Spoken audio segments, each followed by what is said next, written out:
Here's a simple question. Do you think you're evil? It's a bad joke.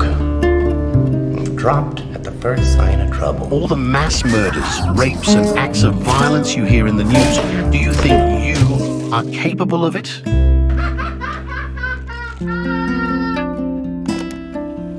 There was this Stanford research where half pretended to be prisoners and half pretended to be guards.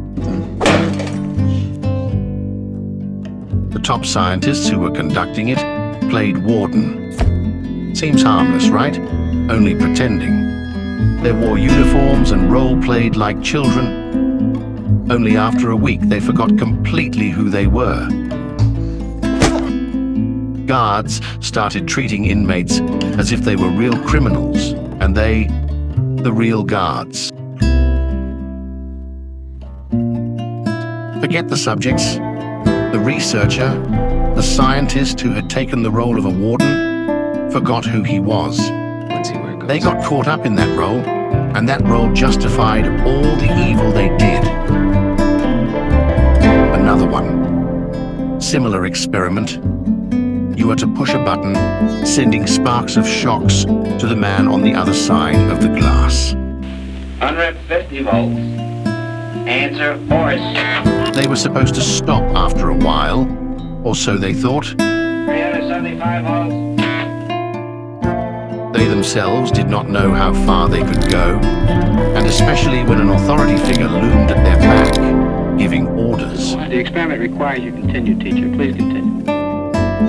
That authority gave them excuse. The order gave them justification to do evil. Milgram's findings horrified America. They showed that decent American citizens were as capable of committing acts against their conscience as the Germans had been under the Nazis. Some men aren't looking for anything logical, like money. They can't be bought, bullied, reasoned, or negotiated with. Not the first time, eh? An authority figure justifying the cause and pawns on the chain below, throwing innocent women and children on furnaces. Those guards on the concentration camps, those guard on gulags. Where do you think they come from? And are they any different from the people around you? The people around you, will they be any different if they be given the same chance? More importantly, what will you do when they put a uniform and give you a soldier's role and bark orders to slit innocent throats? Do you really have the courage to say no? And to put a cherry on top of that, do you think you won't enjoy that?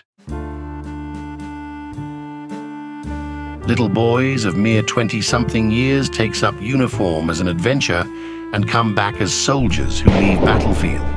But battlefield never leaves them. They get haunted by the atrocities they committed during war. They weren't any different from you and me. The path of the righteous man is beset on all sides by the inequities of the selfish and the tyranny of evil men. They did it, maybe on somebody's orders, maybe voluntarily. But while they were doing it, they found that a little part of them was watching. They're watching themselves do it, and that part of them somehow enjoys it. And that is what eats them. A rift has broken down between who they thought they were and who they found themselves to be. What's real now and what isn't? Who's to tell them? And so the diseases follow, schizophrenia and such. Evil do have a price. The question is, can you say no when devil comes knocking on your door? Well, not all of them are haunted by what they did. Our minds create rationalizations on our actions. Maybe it was provocation from the victim's side that made them do it. Noam Chomsky is famous for his theory on how we, when looking for someone to blame, we either look to blame it on person or on the situation. And so it goes, situation it is, that made us do those things. We even create rationalizations by seeing our actions as much less of a big deal than the impact experienced from the victim's point of view.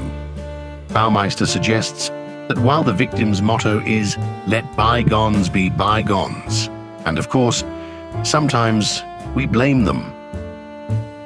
Even Hitler considered himself and the German people to be victims, principally of the Jews, whom he blamed for Germany's defeat in the First World War and its subsequent crushing economic conditions and humiliation.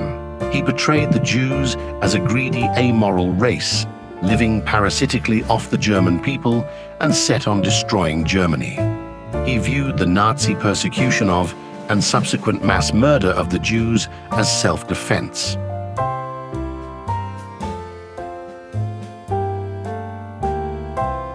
Carl Jung talked about complexes. There's a guy you pretend to be outside, to the world. That's a persona. And there's a guy inside of you that is the result of all the feelings, all the emotions that you suppressed growing up. That's a complex.